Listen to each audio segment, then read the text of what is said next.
Welcome everybody. We'll now have Dan Pope with Writing File Objects with CFFI. Give him a big round of applause, please.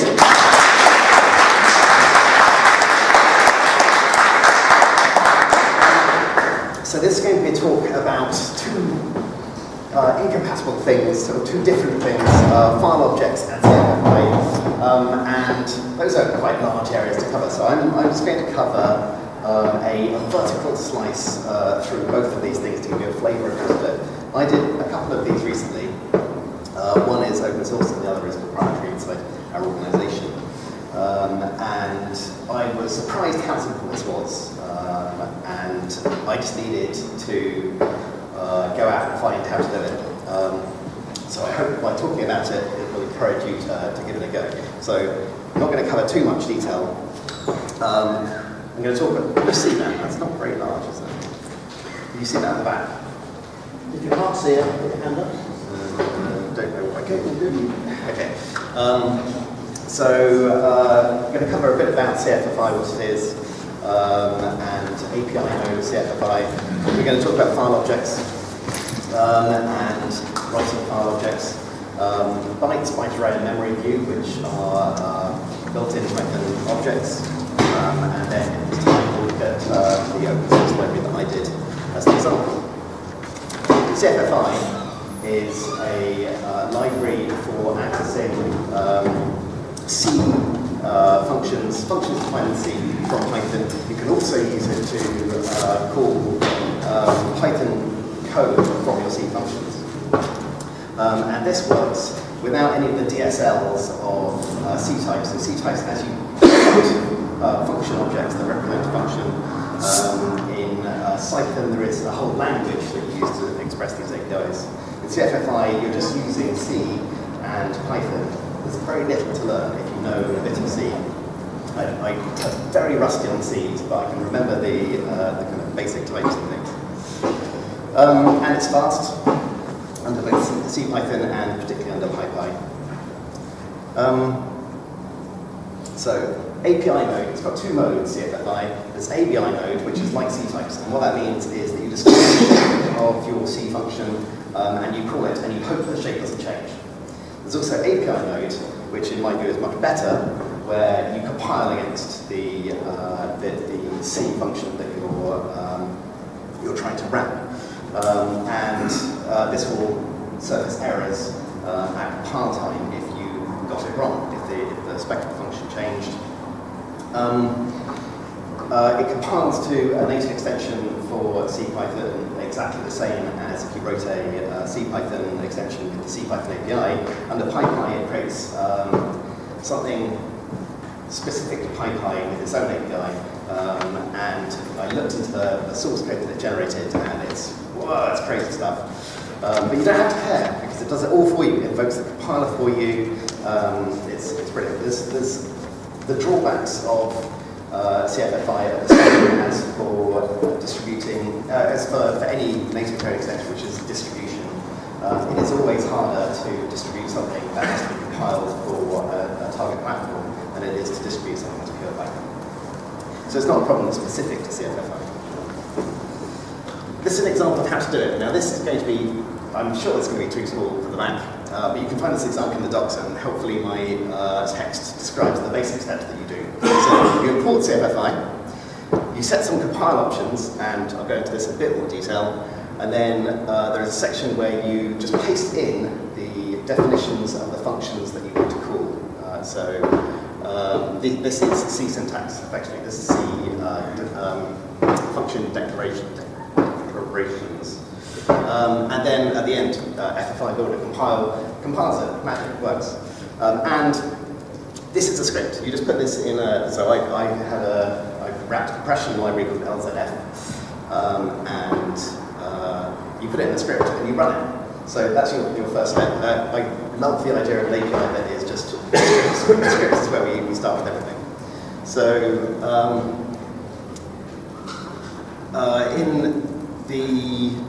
so I've got a couple of functions here. I've got the compile options. The compile options, this is it zoomed in a bit. So there is the name of the extension we want to create, and by convention you put an underscore and the name of the module. we're going to have to write some Python to wrap this. So the underscore in the native module, and then remove the underscore to do the Python wrapper. C code to put into the extension, and that is usually headers. So because we're compiling, we are creating a new Python, new C function, C program that references the existing C stuff, has all of the magic to interface with Python interpreters. One of the things that the C program that we are creating is going to have to do is reference the headers of the code that we're linking against. So header includes go there. You can also do other stuff. There are then all of these things are compilation bits. So the header, you need to find the headers, you need to find the libraries to link against, and you need to name the libraries to link against. That'll be familiar if you do C, but you just have to fill in the bits, I guess, if you are not familiar with C. And then we write the Python script. So this is a C function. This is exactly what I pasted into the cdef call to the FFI builder. And in Python, you can then import your module. You get two things out of it. You get lib and FFI. And lib is your library, the library that you've just created. So it contains a Python version of this function. And FFI is other stuff. It's glue stuff. In this case, because of the function that we defined here, this doesn't need to use FFI at all. So I'm just passing the bytes object and an integer, and that just works. And the return value, unsigned int, comes back to Python as an int. So that just works. I said you can put other stuff in the headers. You can write the whole C extension in one file. So this is, I wrote a function just in the included bit of the FFI builder, the set source, and I actually did this in an IPython notebook. I pasted that code into an IPython notebook. In the next cell, I imported it to call it. So that's cool. So park the CFFI stuff for a second. Let's talk about file objects. So most of us know what a file object is, I guess. We have an impression of what it does. It has methods like read line, it's iterable, and all of those things. And my picture of this when I started doing this was, it turned out to be very Python 2y. In Python 3, as with so many things, it got tidied up a bit. And this sort of got broken apart into specific responsibilities. And that was added as the IO module in about, it's in Python 2.7. So I don't care for that, do we? File objects are everywhere. You can get them from libraries that do compression, from network services. There are some that wrap other file objects like readers and writers. So they are ubiquitous, and lots of things can consume them. So lots of APIs will take file objects, read file objects, and that's a sort of composability. If we define a new file object that can take a file object, return a file object, consume a file object, we can compose with that whole ecosystem of existing Python code. So this is the new model of file objects since Python 3.0. It's layered up, and when you call open, you get something that consists of, depending on what parameters you pass, you will get a buffered reader, a text wrapper, and it's nested like this. So these lines at the bottom is a read, a file open for read with an encoding. If you pass encoding with UTF-8 and open something in text mode in Python 3, and the buffering, there is a parameter to open which is buffering, then you get an object that's a bit like this. And at the bottom is a raw object that tries to do one syscall per read or write. And so when you read a line, it will have to do multiple syscalls, but the wrappers are handling that. So when we come to write one of these, all we need to do is extend io.war iobase. And these are the three methods that you need to extend for a read operation, for a readable file. So you need to say it's readable, you have to define the readable function to return true. You need to do read into, so that is past a buffer. We'll talk about what that is in a second. And you could do close, you could do custom methods for read and all that kind of thing. But there are default implementations. If you just implement read into, it works. A writable file object is pretty similar. You implement a write method, and you're done. But depending on what your underlying abstraction is, you could implement flush, and having covered seekability is you have to implement tell and seek and seekable methods. So there was the parameter buff. Buff is defined as a writable bytes-like object. So there are a number of bytes-like objects in built into Python. Everybody's familiar with bytes. Bytes is immutable. So bytes is not what you're going to get. There is also bytearray, which is much less well known, which is a mutable byte sequence. And so so bytearray has a constructor that will give you, for example, you can pass in a length and you get an array of bytes initialized to zeros, and you can set the values of those. And memoryview operates on both of those. You wrap either of those things with a memoryview, and then you can slice with zero copying. So mutability, I guess you're familiar with like trying to mutate bytes objects. Can't be done in Python. Don't do it in C. But a byte array you can mutate. So here we're just assigning a slice and changing the byte array object. Zero copy slices.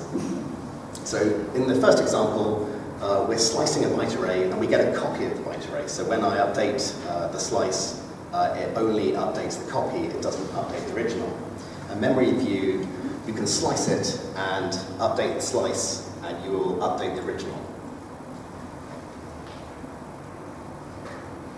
So this gives us the layer at which we are going to be passing data backwards and forwards between C and Python.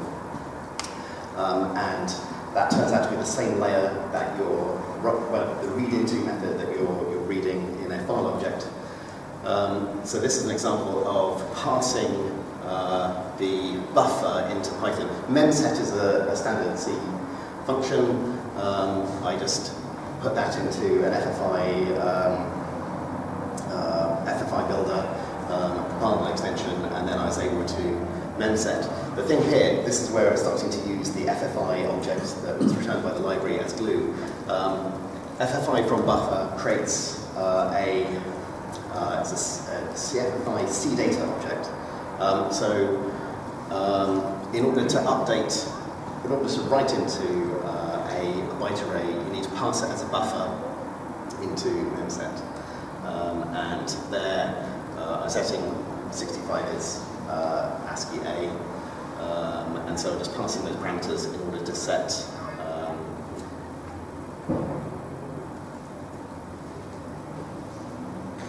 yes. It's not quite right. It's not quite right, but whatever.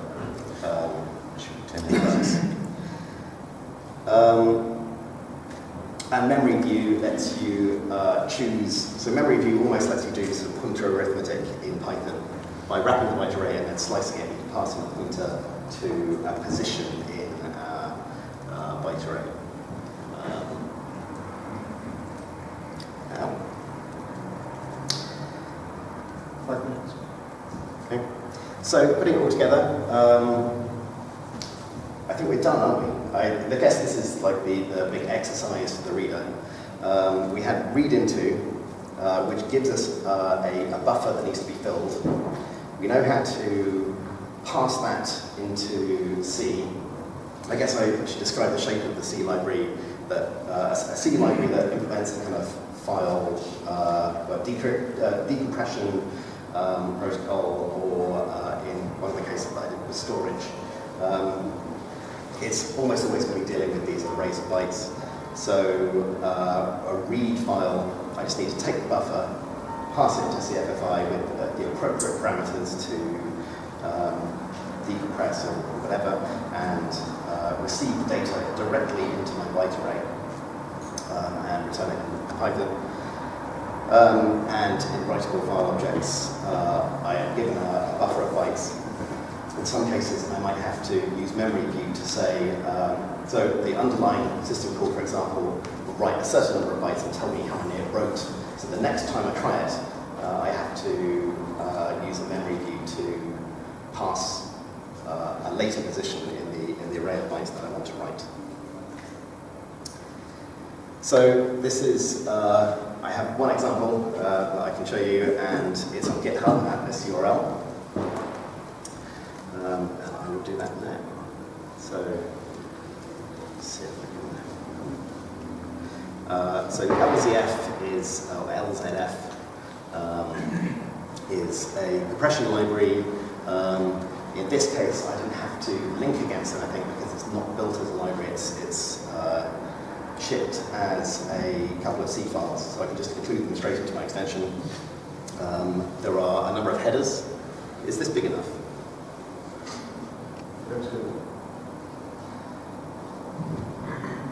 So I just needed to find those files within the distribution. And then these are the compress and decompress functions. So they take an array of input data and output data, and I need to kind of call those functions in order to decompress the stream.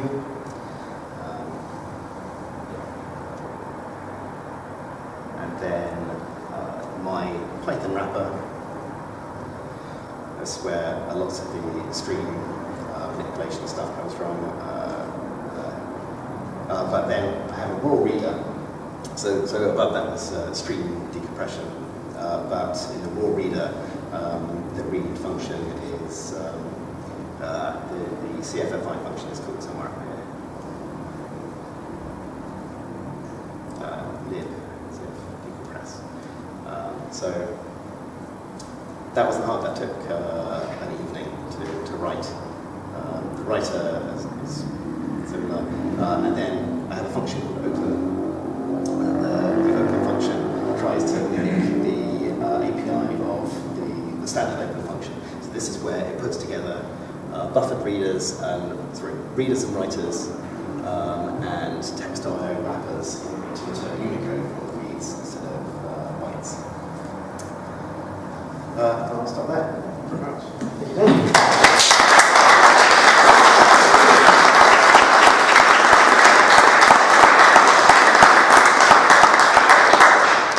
Take 5 or 6 minutes of questions now.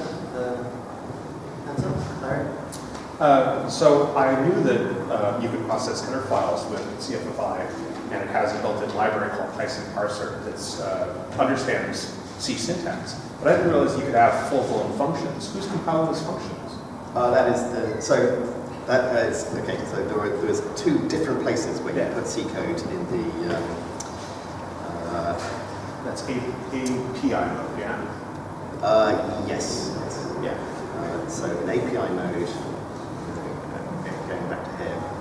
So in this one,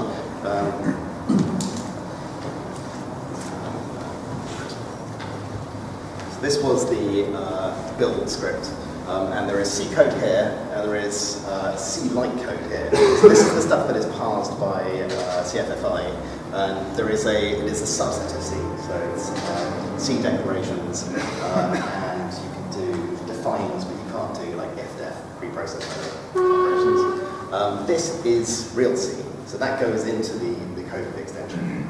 Oh, so it's written into C, like a .c file, and then the compilers run on that. Yeah, it's platform specific, which compiler they use, etc. And it uses the same sort of compiler stuff as setup tools. Okay.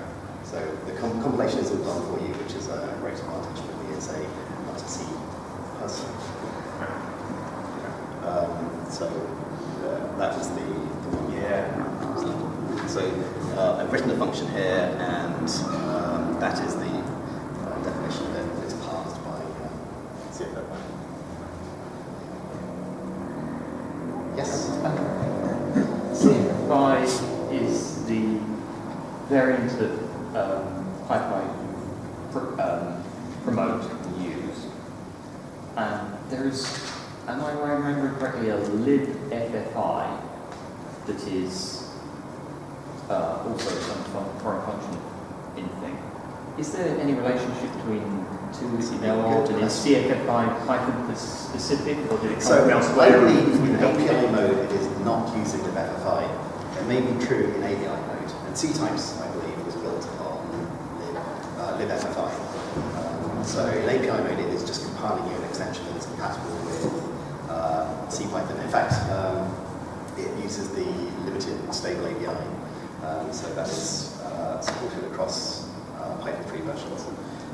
And it uses a magic PyPy API that's not exposed.